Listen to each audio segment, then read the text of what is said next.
Hammers, dollies, flippers, files, right? I've been working on this roof behind us, doing this metal finishing, with Pete from Mobile Car Restorations. And we need to know what tools to use, where to get started, which ones are which. So the fundamental tools we need to do this metal finishing at home. Yep. 3 decades of experience doing this stuff. Yep. Just run us through briefly and your go-tos and what they do. Yep. Alrighty. So we're going to need a hammer, which I think you would just use a flat, round planishing hammer. Would be one of the picks. Obviously, specialty sheet metal. Sheet metal, hammer, yeah. 100%. Yep. Flat on one edge, so you can get into a rain gutter or up to a line. That's the go-to hammer. That one.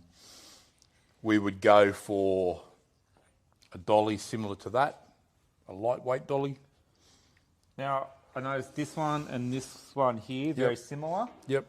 I've heard these called a toe dolly. Yep, toe dolly, kidney dolly, whatever you'd like to call dolly. What are we looking for? Like a bit of a variety, like a low crown, high crown surface, bit of a flat edge? Flat edge, so you can do any sort of guard edges. If you've got a rolled guard edge that you want to straighten up, just there's multiple shapes over it, even though it doesn't look like it. That's probably a go-to. So, that. Okay. Got a slapper,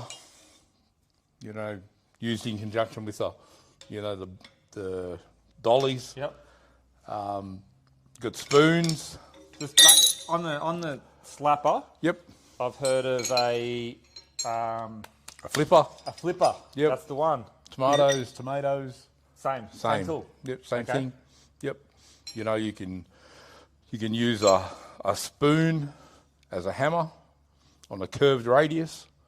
So say, for example, you've got a guard that's upside down on a stand and it goes around.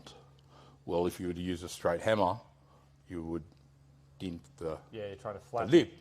But because it's curved, you'll be able to straighten that lip. Nice. So, any tool here is what you can adapt and use it for on the car that you need. And it's more, from what we're doing, on this roof behind us, which is going to be in some of the other videos we've got coming up.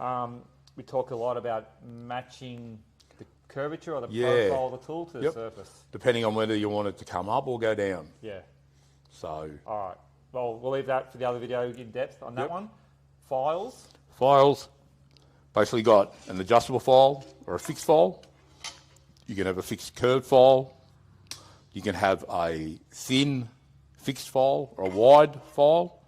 The thinner file would be or could be used for around a rain gutter, in the lip of a rain gutter. You'll be able to get in a little bit further. And we're not going into lead wiping in this video. Yep. We're saving that for another one. We are. But files, like really what I've picked up today especially, two purposes. We can file lead, which is completely different. We're taking material off. Yeah, yep. And for metal finishing, which is what we're more on here, we're not really filing the steel off, are we? It's more like a bodywork side, it's more like a guide coating. We're just using that in a cross-hatching fashion to show us the highs and the lows. Yeah. The material thickness is around 1 millimetre or so. So we don't have a lot of product there to be just file and then chopping away with a metal file. We're only using a metal file to show us what needs to be done. And from that, we're going to choose what tool we need to do it. Perfect.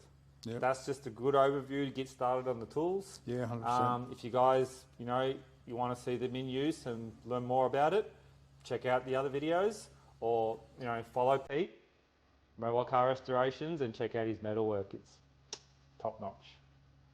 Thanks. Thanks, mate. Cheers.